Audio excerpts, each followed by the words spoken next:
Hello, everyone. Welcome to this virtual tumor board. It's a pleasure to bring together international faculty to discuss these cases.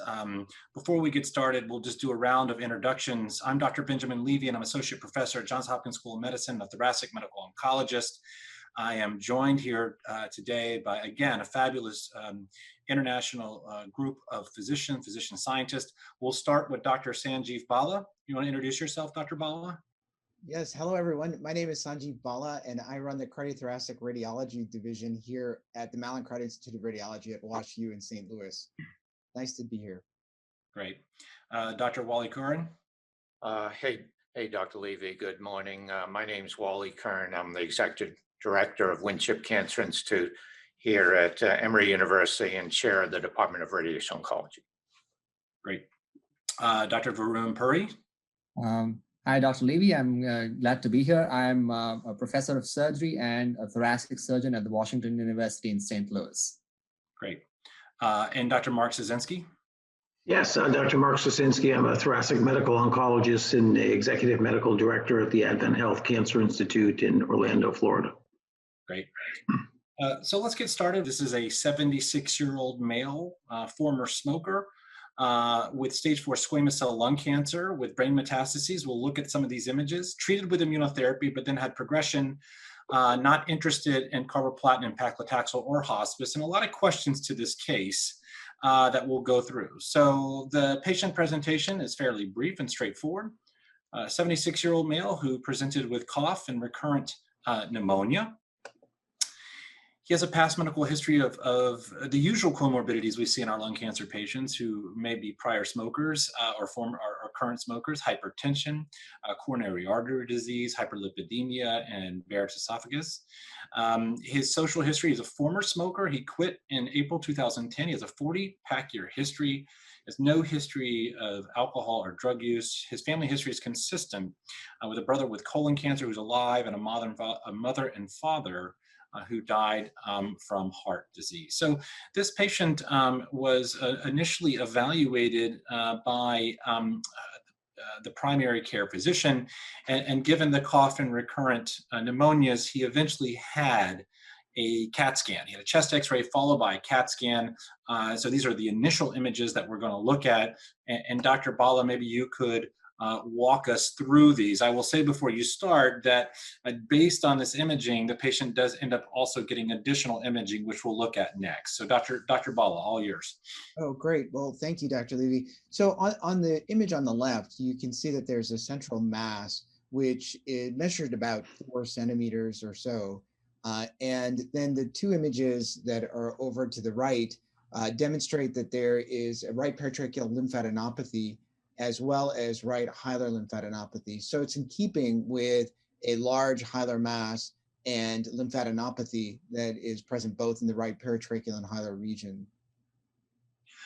Great. And so this patient, presenting with lung findings on a CAT scan, suspicious of lung cancer, and we're going to talk about what the workup was, including the biopsy. But before we do that, we'll review. The patient did have a brain MRI, and Dr. Bala, I'll throw this back to you just to review it.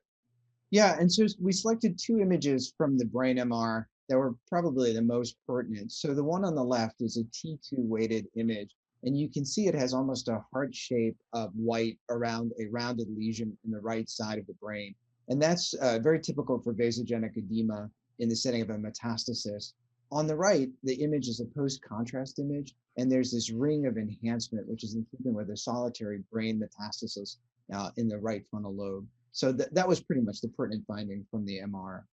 Great. Now we're going to just summarize these findings and pitch it off to other people. I just want to bookmark this image because I will ask Dr. Curran to layer in his insight to this area once we go through and find out what this patient had. So as mentioned by Dr. Ball, he had a chest x-ray. We didn't see that with a right hilar mass. The CT scan shows this right hilar mass with right peritracheal adenopathy. The MRI of the brain showed this right frontal metastases. And of course, the workup can't be complete without a biopsy. So the patient did have a EBUS bronchoscopy that revealed a P63 squamous cell carcinoma, so P63 positive squamous cell carcinoma, and the PD-L1 is 80%. So we have a hilar mass with no evidence of disease anywhere else. The patient's PET scan was negative everywhere else. We had a brain MRI with a solitary metastases. So, this is kind of the first pivot of this case, because the patient will go on to receive treatment, and we'll talk about other options after those treatments. But just looking at the first pivot here, Dr. Curran, you want to talk about therapeutic options for that solitary brain met for a patient with squamous cell lung cancer with, what is presumed to be a oligometastatic disease within the brain? Sure. And probably what I'd want to know first, Dr. Levy, is does he have any symptoms referable to that? I don't recall that being stated as one of his presenting symptoms, but I'd want to know whether there were any neurologic symptoms reference to that. So this is described as a small lesion. It does have central necrosis. It has a fair amount of vasogenic edema around it. My view is there's probably two therapeutic options to consider, assuming again that he's right-handed. Right frontal area is a non-dominant hemisphere, presumably. The frontal area is a roomier part of the brain than many areas. If this was a patient whose oligometastatic disease might confer a long survival for him, I think considering craniotomy and resection of that to immediately relieve the vasogenic edema, particularly if there's symptoms that people obtain from the patient in a more detailed review of systems, followed by stereotactic radiosurgery to the tumor bed, is a reasonable approach. Doing radiosurgery without surgery is also a reasonable approach, but I'd really want to hear about the symptoms or lack thereof. And so those are the two options. I don't think there's a strong indication here for whole brain radiation, assuming that the remainder of the MRI of the brain is clear. And I think he would continue to need surveillance of the rest of the brain as he's followed. Excellent insight, good overview. Looking at some competing strategies here for this solitary brain met. Dr. Socinski, just briefly, I don't want to spend too much time on this because I think this case could go so many different ways depending on the oncologist and the program that the patient has seen. And if the brain met was addressed by either surgery plus or minus stereotactic radiosurgery or stereotactic radiosurgery alone, would you consider offering some sort of curative intent therapy to that residual lung mass if the PET scan otherwise was negative? Yeah, I mean, I think that would be a discussion we would clearly have. He looked to have, and I would defer to Dr. Curran about this, but he looked to have relatively low volume central disease. He had ipsilateral disease only, I think. We didn't see all of the CT, but it looked like there was nothing prohibitive about doing definitive radiation in this setting. One comment about the brain, remember in the original Patchell study, if for those of us, Ben, I'm sorry, Dr. Levy's not old enough to remember this study, but 10% of the solitary lesions that were resected were something other than lung cancer. So I would favor Wally's approach in terms of, surgical resection, so you're sure what it is, and that's probably the best way to get good control of that solitary site, and then you know exactly what it is. But I think that there's so much nuance to this sort of discussion in terms of these synchronous solitary brain mets. What do you do with disease in the chest if you're convinced that there's no overt metastatic disease elsewhere?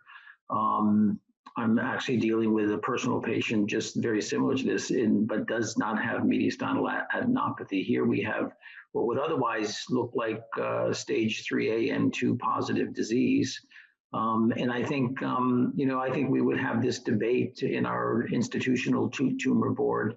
And I'd be interested in how Dr. Curran feels about that, assuming that the solitary brain lesion was a squamous carcinoma, but easily resected and probably very likely to achieve local control with the combination of surgery and radiation. Yeah, before Dr. Curran weighs in, sorry, just remember patients, squamous cell PD-L1 80%. So I just want to remind, not that, again, I think there are multiple options here, and I would love to hear what Dr. Curran has to say. Yeah, assuming that we really have well-defined, discrete N2 disease with a moderate-sized primary in the right lung, if his pulmonary fitness is up to taking definitive radiation, I think it's an aggressive approach to treat an oligometastatic patient with, let's say, a combined modality, whatever he's willing to accept, but a radiation and systemic therapy regimen. But I think it's reasonable in this patient. You know, most of the oligometastatic literature dating back decades for patients with lung primaries and a controlled brain met were patients for whom a surgical approach could be taken to the lung disease. That's not the case here. So we are somewhat extrapolating, but we do see long-term survivorship in patients with N2, 3A type thoracic disease and a controllable extrathoracic lesion like this. Great case. Many different ways I think this could be approached. So let's talk about how this patient was treated. So this patient received palliative stereotactic radiosurgery to the single brain metastases that was completed in November 2019. And I think there probably was a debate on how to best treat this patient and whether it should be definitive chemorads. I think given the PD-L1 expression of 80%, the decision was to offer this patient single agent pembrolizumab, a la the Keynote 024 data. And unfortunately, roughly a year later, has systemic progression, and we'll look at this progression because I think progression is heterogeneous. The patient is not interested in chemotherapy due to concerns of toxicity. So I think this is where reviewing the images again and the PET may be helpful to help make a decision in this patient who's now had disease progression on pembrolizumab. So Dr. Bala, you want to walk us through the MRI? Well, the MRI showed no changes, but just what we're seeing here on the PET scan? Yeah, so on the FDG PET, you can see that there's uptake right where the original mass was. And that was the only site that there was uptake of FDG, but it's very bright and it's in keeping with the recurrence in that location.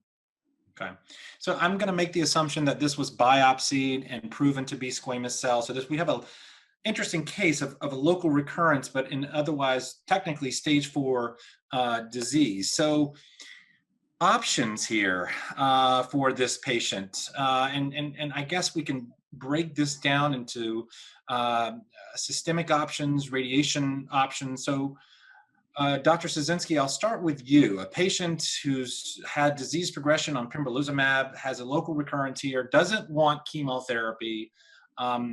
What's your conversation with them and what would you recommend? Well, just so I'm clear, the original CT scan showed that right hilar mass in addition to the adenopathy, and I'm assuming that the original PET showed uptake in both the hilar mass as well as lymph nodes. Is that a fair assumption? That's a fair assumption. And in this one, Dr. Bala does not have PET uptake in the regional lymph nodes, just in the hilar mass. Is that correct? That is correct. Okay, so he's had some evidence of response to immunotherapy, but doesn't have any other sites of disease progression. Not interested in chemotherapy. That's something I would like to explore with the patient in terms of what are the reasons why that may be the case. And maybe that's why initially, one of the things we didn't say with our initial conversation is obviously, as Wally said, this is a little bit outside the box in terms of the standard of care. And it is an aggressive approach to kind of think about chemo radiotherapy. And maybe this patient who didn't want chemo really shied away from that more aggressive approach and wanted a conservative approach. And certainly what was done is perfectly reasonable. At this point, with a solitary site there, nothing else, I think you would need to consider local regional modalities. To me, the consideration would be for the role of radiotherapy, and I would refer them to, in this case, Dr. Curran, our resident radiation oncologist, and get their opinion about the issues around radiating this solitary site of progression in the right hilum. Before I turn to Dr. Curran, Dr. Socinski, any role for other immunotherapies? We've heard a lot about, in this setting, we've heard a lot about dual checkpoint blockade with IPI and Nivo, and right. I mean, a patient who doesn't want chemo, I mean, I've seen second opinions like this where, you know, a lot of, well, Pembro's not working, why don't we try Atezo, or why don't we try nivolumab plus ipilimumab? Would that ever be a consideration? I'm not aware of any data to suggest that that's a reasonable strategy at this point. I don't, unless you know of any, Dr. Levy, that is not something that I would consider doing outside the context of a clinical trial. Yeah. Before we get to Dr. Curran, I'm just going to try to reach out here to Dr. Puri. Any surgical option here for this patient? Is surgery for this type of recurrence a possibility? Is there data on this? Any thoughts on that? Dr. Levy, I'll answer your second question first. So there really isn't any data to support resection in this setting. However, as some of the other co-panelists have discussed, that many of these cases are discussed at multidisciplinary tumor boards at institutional level. In this particular individual, the location of the recurrence is quite important to evaluate. It is a right hilar mass. If it were a peripheral lesion, then one could make a case for considering surgery in this location where one could have a lung-sparing approach and definitively resect the lesion, have negative margins, hopefully, and also get tissue at the same time as one resects the lesion. However, with the hilar location, it would definitively require an anatomic resection and may require a resection greater than a lobectomy. So in someone who's 76 years old, and in this particular clinical scenario, I do not think that one can make a good case for surgical resection. Okay, thank you for that. Dr. Curran, reirradiation, or sorry, he hasn't been radiated in the lung. Radiation options here for this recurrent lesion in the right lung. Thanks, Dr. Levy. So based on the imaging that I saw, it looks like this is a discrete area of high PET uptake adjacent to sort of the right perihilar original mass. Looks like it measures less than 3 centimeters. That would be anatomically amenable to a stereotactic radiation approach. It could be anywhere between 3 and 5 fractions given sort of every other day based on how close we believe this is to critical central structures. If we think it's far enough away from the hilum, then 3 fractions would be fine. If it's a little close, we could do a 5-fraction regimen. These are fairly effective approaches to inducing control in the treated area. We have to account for organ motion, respiratory cycling, and so forth. But again, it's only appropriate in a patient where if you induce tumor control in that location, it's meaningful to the patient. But based on what I'm hearing, and the fact that this patient is also dictating some parameters of his therapy, I think it's a reasonable approach to consider. Yeah. For the sake of time, and we've had a nice discussion here. We're not going to go over all these scenarios, but I'm gonna continue to pick on Dr. Curran here. Let's go to scenario 3. Let's say this patient has systemic progression with 3 5-millimeter lesions in the brain, and let's say he's also got that recurrent disease that we saw in the chest. Mm-hmm. But in addition, he has these 3 5-millimeter lesions in the brain. So he's got progression in a few sites. Is this fair game to consider radiation to all sites of disease? In that scenario, I think yes. 3 lesions a year after presentation. The idea of doing stereotactic radiosurgery, single fraction to those lesions, 3 lesions in one setting, is reasonable. If you had 10 new lesions, then I think you'd be thinking about doing more of a whole brain type approach. But 3 lesions coming almost a year after presentation might suggest that would give him some progression free interval thereafter. Dr. Socinski, let's say Dr. Curran sees the patient, does radiation to the chest and to the 3 lesions in the brain. The patient has been tolerating Pembro just fine. Would you continue the Pembro or would you change therapies?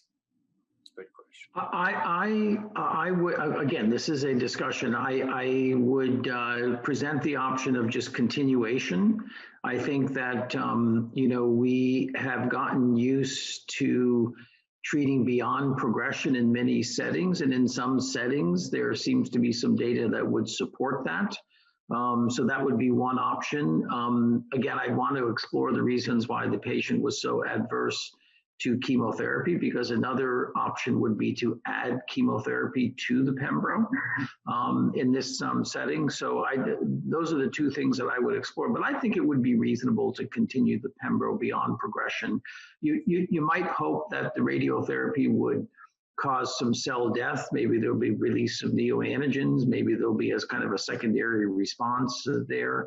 I don't know of any data supporting that, but theoretically, I mean, I think there's little downside of continuing the pembro at this time. Great. Well, this has been an excellent discussion on this case. Thank you all for giving your insights, and I think this has been generated a lot of interesting discussion regarding this case. Thanks so much.